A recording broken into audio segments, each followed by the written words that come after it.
Pay scale বাস্তবায়নে প্রয়োজনে ঋণ নেওয়া হবে সরকারের পক্ষ থেকে এমন একটি খবর এসেছে যে পে স্কেল বাস্তবায়ন করার জন্য প্রয়োজনে ঋণ নেওয়া হবে। তো নতুন পে স্কেল বাস্তবায়নের জন্য প্রয়োজনে ঋণ নেওয়া হবে বলে জানিয়েছে প্রধানমন্ত্রীর অর্থ ও পরিকল্পনা উপদেষ্টা ডক্টর রাশেদ আল মাহমুদ তিতুমির। তিনি বৃহস্পতিবার 20 আগস্ট সচিবালয়ে সাংবাদিকদের সাথে এক আলাপকালে পে স্কেল বিষয়ে একাধিক প্রশ্নের উত্তর দিয়ে এই কথা তিনি বলেছেন যে পে স্কেল বাস্তবায়নে এত টাকা লাগতেছে, এবং আপনারা অলরেডি জানেন বিভিন্ন টক শোতে পে স্কেল সহ এই যে সরকারি কর্মকর্তা কর্মচারীদের বেতন বৃদ্ধির মানে বিরোধিতা করা হচ্ছে, এবং সরাসরি বলা হচ্ছে যে বর্তমানে অর্থনীতির অবস্থা খারাপ, দেশে গ্যাস নাই, বিদ্যুৎ নাই, এর ভিতরে কেন সরকার এই সরকারি কর্মকর্তা কর্মচারীদের পে স্কেল দিতে যাচ্ছে, 100 থেকে 140% বেতন বৃদ্ধি করতে যাচ্ছে। আপনারা সে সকল টক শো সোশ্যাল মিডিয়ায় দেখেছেন, সরাসরি তারা বিরোধিতা করতেছে। তো সরকার যথেষ্ট আন্তরিক আছে, যেহেতু এটা নির্বাচনী একটি ম্যান্ডেট, এই নির্বাচনী প্রতিশ্রুতি অবশ্যই সরকারকে পালন করতে হবে। তো সেটার জন্য সরকার যথেষ্ট আন্তরিক রয়েছে, এবং সেটার জন্য সরকার প্রয়োজনে ঋণ নিয়ে হলেও এই পে স্কেল তারা বাস্তবায়ন করবে।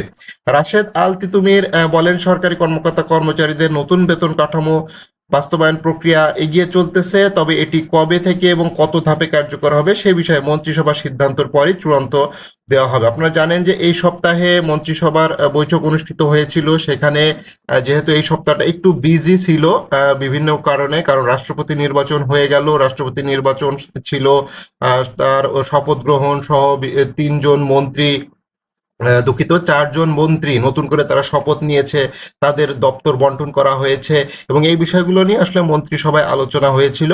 তো যার কারণে এই পে স্কেলের বিষয়টা এই সপ্তাহে আসলে মন্ত্রিসভায় উঠে নাই, বা উঠলেও সেটা সেইভাবে আলোচনা হয় নাই, এবং এই সপ্তাহটা আসলে ওইভাবে ব্যস্ত ছিল সরকার, রাষ্ট্রপতি নির্বাচন এবং নতুন মন্ত্রীদের নিয়োগ এবং তাদের দপ্তর বন্টন, এই বিষয়গুলো নিয়ে সরকার আসলে ব্যস্ত ছিল।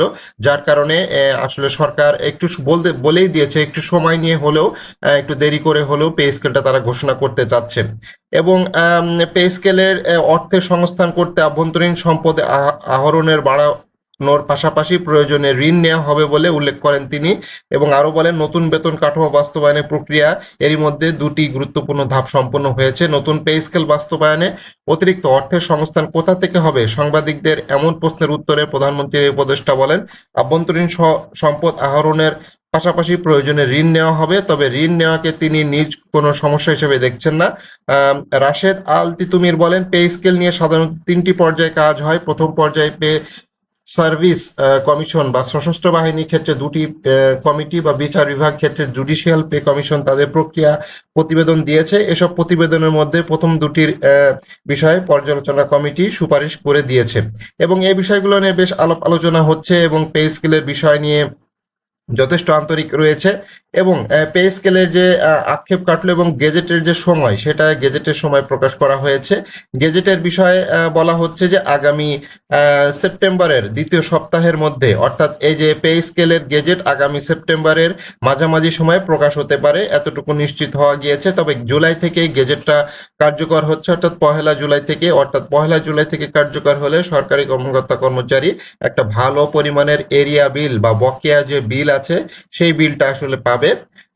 যেহেতু আগস্ট থেকে কার্যকর হওয়ার কথা ছিল, অর্থাৎ জুলাই থেকে কার্যকর হলে আগস্ট মাসে বেতনটা পাওয়া যেত। এখন যেটা হবে সেটা হচ্ছে আগস্ট মাসের বেতনটাও পাওয়া যাবে, এবং জুলাই মাসের বেতনটাও পাওয়া যাবে, এবং আগস্ট মাসের বেতনটাও পাওয়া যাবে। সেপ্টেম্বরে যদি গেজেটটা হয়ে যায় সেক্ষেত্রে 2 মাসের বেতন একসাথে পাওয়া যাচ্ছে।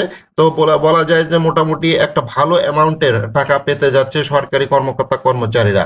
যেহেতু আগামী সেপ্টেম্বরের মাঝামাঝি যে কোনো সময় এই গেজেটটা প্রকাশ হবে, এবং এরই মধ্যে জুলাই গেজেট প্রকাশের আশা থাকলেও শেষ পর্যন্ত তা হয়নি, এবং বিভিন্ন কারণে, যেহেতু এটা অর্থনৈতিক সংকট তো রয়েছে, ঠিক আছে, আর বিশেষ করে যে সকল সুশীল সমাজ রয়েছে আমাদের, এই যে পে স্কেল নিয়ে অর্থনীতিবিদ সহ তারা IMF এর কাছে পর্যন্ত নালিশ দিয়েছিল।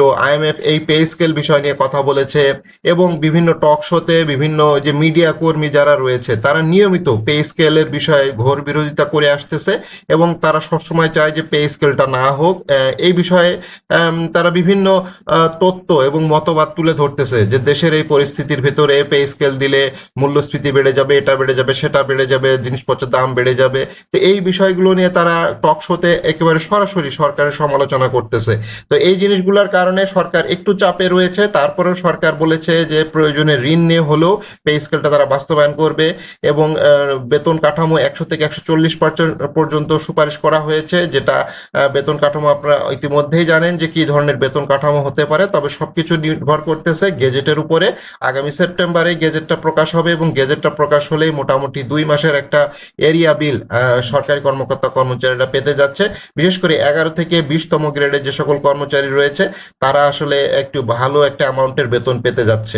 আরেকটি খবর হচ্ছে যে পে কমিশনের সুপারিশকৃত 20,000 টাকা বহাল রেখে দ্রুত প্রজ্ঞাপনের দাবি করেছে বিভিন্ন কর্মচারী সংগঠনগুলো এবং আজকে কর্মচারী সংগঠনগুলো বিভিন্ন পর্যায়ে তারা আলাপ আলোচনা করেছে এবং তারা রাষ্ট্রপতির পর্যন্ত হস্তক্ষেপ চেয়েছে, নতুন রাষ্ট্রপতিকে তারা শুভেচ্ছা জানিয়েছে।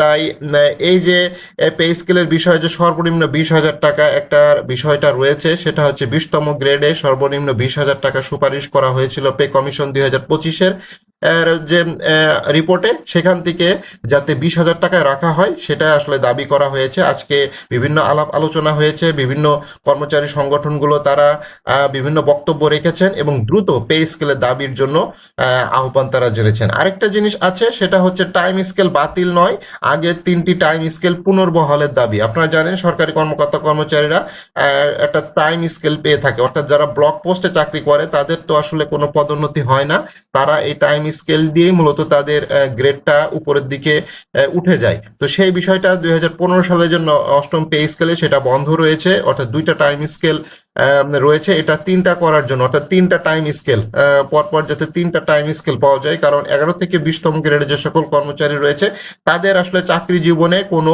পদোন্নতি নাই, ঠিক আছে। সেই তারা যখনই চাকরিতে প্রবেশ করে এবং চাকরিতে যখন শেষ করে পেনশন নিয়ে, সেই একই পদে অর্থাৎ এই টাইম স্কেলটা থাকলে তারা যদি একজন 4র্থ শ্রেণী কর্মচারী হয়ে থাকে তাহলে সেই ক্ষেত্রে তার 20তম গ্রেড, 20 থেকে সে 19তম গ্রেডে যেতে পারে প্রথম টাইম স্কেল, 19 থেকে সে দ্বিতীয় টাইম স্কেল পেলে 18তম গ্রেডে যেতে পারে, তৃতীয় টাইম স্কেল পেলে সে সর্বোচ্চ 17তম গ্রেড পর্যন্ত যেতে পারবে। তো সেটাই মূলত দাবি, এইভাবে আসলে বাড়বে, যার যে গ্রেড আছে সেই গ্রেড থেকে আসলে সামনের দিকে এগিয়ে যাবে 3টা টাইম স্কেল থাকলে। তো এই সুবিধাটা আসলে তারা চাচ্ছে এই 9ম পে স্কেলে যাতে এই সুবিধাটা বহাল থাকে, সেটার জন্য একটা জোর দাবি জানানো হয়েছে। তো এই বিষয়গুলো আসলে সবকিছু নির্ভর করতেছে গেজেটের উপরে। আগামী সেপ্টেম্বরের দ্বিতীয় সপ্তাহে বা মাঝামাঝি সপ্তাহে মূলত গেজেট পাওয়া যাবে এবং মন্ত্রিসভায় এর ভেতরেই মন্ত্রিসভার উপস্থাপন হয়ে যাবে, প্রজ্ঞাপন হয়ে যাবে এবং মন্ত্রিসভায় এই বিষয় নিয়ে আলাপ আলোচনা হবে এবং মন্ত্রিসভায় মূলত সবকিছু ঠিকঠাক করা হবে যে পে স্কেল আসলে কত টাকা বেতন নির্ধারণ করা হবে, কিভাবে বাস্তবায়ন করা হবে এবং গেজেটটা কবে নাগাদ প্রকাশ হচ্ছে। তবে সরকার যথেষ্ট আন্তরিক রয়েছে, প্রয়োজনে ঋণ নিয়ে হলেও সরকার পে স্কেল বাস্তবায়ন করবে এবং সেপ্টেম্বরেই মূলত গেজেটটা প্রকাশ হচ্ছে এবং 2 মাসের যে এরিয়া বিল সেটা সরকারি কর্মকর্তা কর্মচারীরা পাচ্ছে।